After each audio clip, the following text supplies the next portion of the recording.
Friends, dear students, you are welcome in our Desh online classes.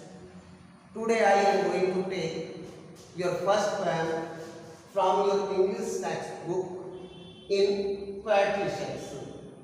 In poetry section, there are 4 poems prescribed in your syllabus, and the first poem is The Fountain. The Fountain means फव्वारा। ये कविता James Russell Lovell के द्वारा लिखी गई है। तो अभी आपको पोएम का नाम द फाउंटेन है और पोएट इसके हैं James Russell Lovell.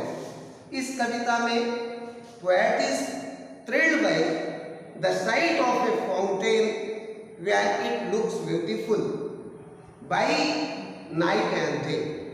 The poet imagines various aspects of fountain and compares it to the life of a man. In the beginning of the poem, आप देखो कविता के शुरुआत में into the sunshine, सूर्य की धूप में, सूर्य के प्रकाश में, सूर्य की रोशनी में, फुल ऑफ द लाइट, पूर्ण चमक से भरा हुआ, फुल ऑफ परिपूर्ण, पूरी चमक के साथ दिखाई पड़ता है। तो इनटू द सन से फुल ऑफ द लाइट कहने का मतलब सूर्य की धूप या रोशनी में फव्वारा पूरे चमक से भरा हुआ दिखाई पड़ता है। It appears very fantastic and full of light into the sunshine as it appears to the poet. कवि को लगता है कि हमारा फव्वारा दिन के उजाले में, सूर्य की धूप में पूरी चमक से भरा हुआ दिखाई पड़ता है। तो इसमें स्टेटस पूछे जाते हैं, उस पर क्वेश्चंस बनाए जाते हैं। सपोज करो कि अगर क्वेश्चन बन गया, how does the fountain appear in the sunshine, सूर्य की धूप में फव्वारा कैसे अपीयर होता है, कैसे प्रतीत होता है? तो आप क्या जवाब देंगे? Full of the light. The fountain appears full of the light into the sunshine. Leap उछलना कूदना, and flashing full of glorious light, चमकता हुआ। लीपिंग एंड फ्लैशिंग चमकता हुआ और उछलता हुआ दिखाई पड़ता है।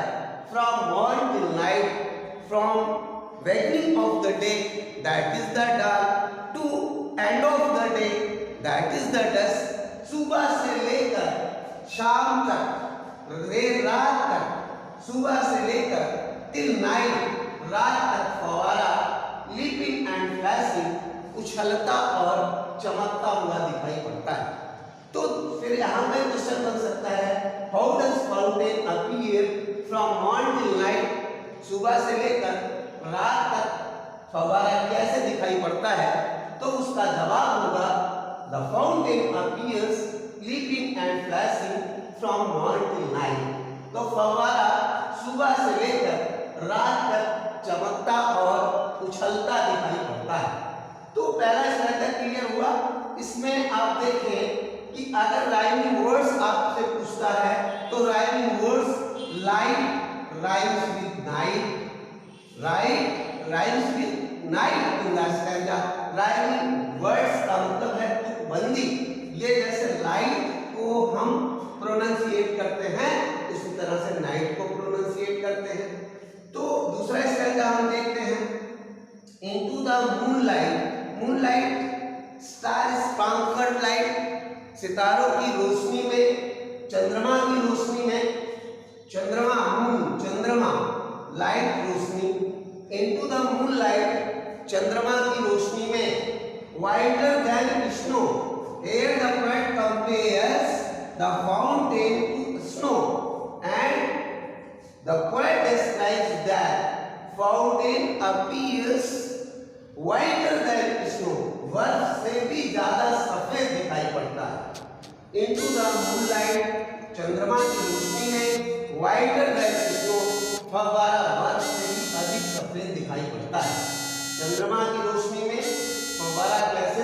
पड़ता है तेरा व्हाइटर देन स्नो। व्हाइट की कॉम्परेटिव डिग्री है मोर व्हाइट देन स्नो, बर्फ से भी ज्यादा सफेद, जस्ट लाइक मिल्की, एकदम दूधिया। तो चंद्रमा की रोशनी में फव्वारा बर्फ से भी ज्यादा सफेद दिखाई पड़ता है। Waving to flower like it waves just like a flower. ये फव्वारा फूल की तरह खिलता और डूबता नजर आता है। कब? When the winds blow, हवाओं के चलने पर, यानी कि जब हवा चलती है तो फव्वारा कैसे नजर आता है? फूल की तरह खिलता डूबता नजर आता है। तो फूल की तरह खिलता डूबता फव्वारा कब नजर आता है? When does the fountain appear waving like a flower? फूल की तरह फव्वारा कब खिलता डूबता नजर आता है आपको? तो आपका जवाब होगा it appears waving like a flower when the winds blow। जब हवाएं चलती हैं तो आपका फव्वारा फूल की तरह खिलता डूबता नजर आता है। तो दूसरे स्टैंजा में आपने देखा कि चंद्रमा की रोशनी में, मूनलाइट में, व्हाइटर देन स्नो, बर्फ से भी ज्यादा अधिक सफेद दिखाई पड़ता है फव्वारा। और यही फव्वारा वेविंग टू फ्लावर लाइक, फूल की तरह खिलता डूबता है when the winds blow, जब हवा चलती है। Into the starlight, अब तीसरी सितारों की रोशनी में बात करता है। इन स्टार स्पांकल्ड नाइट, जब रात में तारे पूरे आकाश में फैले हुए हों, and all of them are alighted, और सबके सब जगमगा रहे हैं। तो कवि कहता है into the starlight, into the starlight, सितारों की रोशनी में, इनटू द स्टारलाइट, सितारों की रोशनी में।